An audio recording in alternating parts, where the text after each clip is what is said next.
بسم الله بسم الله وكل شيء اتمنى. بسم الله بدأنا يومنا، بسم الله أكلنا شربنا، بسم الله حمدنا شكرنا. كل شيء لازم نقول عليه بسم الله، ونختم بالحمد لله والصلاة والسلام والصلاة والسلام على أشرف خلق الله. على فكرة لما بتيجي غلطة مني أنا ما برضاش أعيد الفيديو. ليه؟ لأن الإنسان لازم يقبل نفسه بعيوبه قبل مميزاته، لأن المميزات مش شرط إن أنا أعملها عشان أعجب فلان ولا علانة ولا أي حد إن كان. أي غلطة في الفيديو أنا بسيبها في التسجيل زي ما هي بالظبط. عايز أعرفك حاجة، اللي ما يقبلكش بعيوبك قبل مميزاتك ما يستهلكش. اللي يقفلك على غلط ما بيحبكش. اللي بيتصيد لك الأخطاء يقول لك بص، اللي بيحبك هيقبلك بكل ما فيك من عيوب، لأن لما يحبك بعيوبك هيطلع لمميزاتك. لما يحبك بعيوبك هيدخل جوه بسرعة على قلبك وروحك. مش هيحبك عشان شكلك ولا عشان مالك ولا عشان نفسك ولا عشان انت وضع في المجتمع ولا عشان انت واحد كاريزما ولا عشان انت واحد شكلك حلو ولا عشان انت واحد جيبك مليان ولا عشان طويل ولا قصير ولا تخين ولا رفيع. اللي يحبك لنفسك ده انسان تحافظ عليه. اللي يحبك لروحك، اللي تزعل وتغلط فيه ويقول لك لا انا عارف انك ما بتغلطش فيه، انت كنت زهقان وزعلان، ده اللي يستاهل حبك. اللي يقول لك صوتك عالي عليا وانا عارف ان ما كانش قصدك، وانت تخجل ويخجلك جوه نفسك من غير ما تتكلم، ده اللي حبيبك فعلا. اللي يتحملك في اخطائك وفي ازماتك ويجي وطبطب عليك ويديك من وقته، هو ده اللي بيحبك. اللي ترن عليه وتقول له معلش انا بكتر عليك والله في الاتصال، بس ما كنتش اقصد ان انا اضيع وقتك، يقول لك لا ده انا وقت كل ليك، ده اللي بيحبك. اللي يفضلك نفسه مخصوص، هو ده اللي بيحبك. اللي تكلمه وتقعد بفطرتك قدامه وبطبيعتك، ما بتعرفش تتصنع ولا تتجمل ولا تعمل حدود، ده الإنسان السهل الحلو اللي بيحبك. لما تشتكي وتكون كل أعضاء جسمك مرهقة وتعبانة وموجوعة وتتكلم فيها بدون استحياء، ده حقيقي الإنسان الصح اللي بيحبك. ودي حاجات بتبقى ملموسة ومحسوسة بشكل مش طبيعي. اللي يطبطب عليك ويمسح دمعتك بيحبك. تعرف اللي بيحبك في وقت أزماتك وشدتك، لأن الشدة بتبين المعادن بتاعت الناس. مش شرط الفلوس على فكرة، مش كل الشدة شدة فلوس. الشدة شدة أخلاق وشدة معارف وشدة أصدقاء على ورق وشدة كلام على الفاضي وشدة مصلحة. فمعادن الناس من أهل من أصحاب من أصدقاء أي فئة بيبان في وقت الشدة. فحقيقي الحب على قد ما هو سهل على قد ما هو صعب. الإنسان المحبوب واللي قلبه نضيف سهل إنه يحب أي حد، واللي بيحب عمره ما يكره على فكرة. يمكن بيتغير من أفعال اللي حوالين منه لكن ما بيكرهش. واللي بيكره عمره ما يعرف يحب لو انطبقت السماء على الأرض. اللي كاره لو قلتله صوابعك المليون شمع مش ال10، هو ما بيشوفهمش أساسا لأنه ما بيحبش. عندنا مثل بيقول حبيبك يمضغ لك الزلط وعدوك يتمنى لك الغلط. الزلط عندنا ده عبارة عن حاجة متحجرة. الزلطة لو حد هيسمعني يعني مش عارف يعني ايه زلطة، هي حاجات بتستخدم مواد في البناء والتشييد، في المباني في العمارات، بقى زلط واسمنت ورمل بيختلطوا على بعض عشان يعملوا صلب وتبقى عمدان عمارة واقفة جامدة. شوف الزلط اللي بيسند العمارات وبوقف على أساس.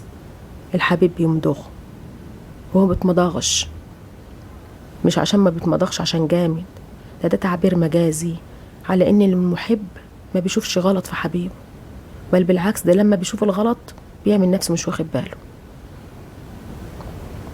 ده اللي بيحبك حقيقي. وعدوك يتمنى لك الغلط، يعني العدو دايما يترصد أخطائك، يبقى محاسنك بشايفها غلط. لو ماشي بتقول له سلام عليكم وسمعك وهو يتجاهل الأمر ويعمل نفسه مش واخد باله، استعبط. يجي يلوم عليك يقول لك انت ما قلتليش السلام وما القيتوش عليا، تقعد تبرر له، تكلمه، تحدثه. حبيبك ما بيستناش انك تبرر له حاجة، ما بيستناش اصلا انك تقع في اي خطأ، ولو وقعت هو اللي بيسندك. مش مستني تتكلم معاه وترهق معاه طاقتك. حبيبك لما تقعد معاه يشفيك بإذن من الله، راحة بتبقى من القلب للقلب رسول زي ما بقولوا. فشفتوا الزلط؟ هو ده الحبيب. حبيبك دايما يسأل عليك، مش عشان يستقص على أخبارك، لا، عشان يطمن بحق ربنا. ولو وسائل الاتصال إلى حد ما بتبقاش متاحة، روحه بتناديك بقى، انت قاعد كده وبتحس بالشخص اللي حوالين منك. بقول لك البعيد عن القلب بعيد عن العين، وانا برضو بعترض مع هذه المقولة عن صيغة شخصية لي انا. لا بالعكس، الحبيب البعيد عن القلب دايما قريب من العين والقلب، مش بالقرب المسافات وبعدها. على فكرة كتير من الناس قاعدين وشوشهم في وشوش بعض، بس مش طايقين بعض، وبعاد جدا على بعض، وقاعدين لازقين في بعض، بس مش حاسين ببعض، كل واحد في اتجاه. فمش قصة قريب ولا بعيد، القريب قريب القلب وقريب الروح وقريب الحب وقريب المشاعر. فاللي بيحب معروف، واللي بيكره معروف برضه على فكرة. والإنسان اللي يقعد مع حد كرهه أو هو كاره حد بيبقى غلطان وأذي نفسه.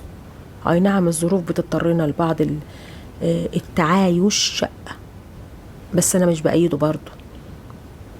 بس مش الظروف بقى، يعني بتبقى هي أشياء قدرية كده بتيجي على الإنسان غصب عنه، بيلاقي نفسه بيتحط في مواقف يا إما إنه يختبر فيها، يا إما إنه مقدر ليه من الله، يا إما لسه ليه دروس ما تعلمهاش، يا إما لسه بيبان له حقائق وتكون قدام عينه وتنكشف. فعلى أي وضع لازم نقول الحمد لله رب العالمين، ونتعامل مع المواقف بكل شدة. الجبال ما بيوقعهاش الريح، أي بتصدع مهما كانت حجارة وصخرة وقوية ويتعلم عليها، بس هي جبال، أمر منهي معروف صلابتها. الذهب مش كل الناس بتلبسه، لا كل الناس بتلبسه. هسمع ناس تقول هو فين دلوقتي، هقول تعبير مجازي يعني، وبيتوحش حسب الاستخدام. الذهب أصله ذهب معروف، لبسه القليل، لبسه الصانع، لبسه البايع، لبسه ده وحشه وده حافظ عليه. مش معنى ان الذهب اللي وحشه يبقى هو قيمته قلت، لا، هو ذهب قيمته فيه. وزي ما قلت الشجرة ما بتنهزهاش، الريح بيجي يقعد يمطوح فيها يمين وشمال ويرهقها، ده من وجهة نظرنا. بس للأسف ده بيوقع وبيسقط الأصفر، الورق اللي ما عادش له لازمة، وبيجدد من الورق النظيف. فكله خير من الله. حبوا نفسكم بعد حب الله عز وجل، قيموا ذاتكم، غربلوا علاقاتكم، أحوالكم، أصدقائكم، وأنا هعمل زيكم على فكرة. كانت معكم هكذا أكون VIP. السلام عليكم ورحمة الله وبركاته.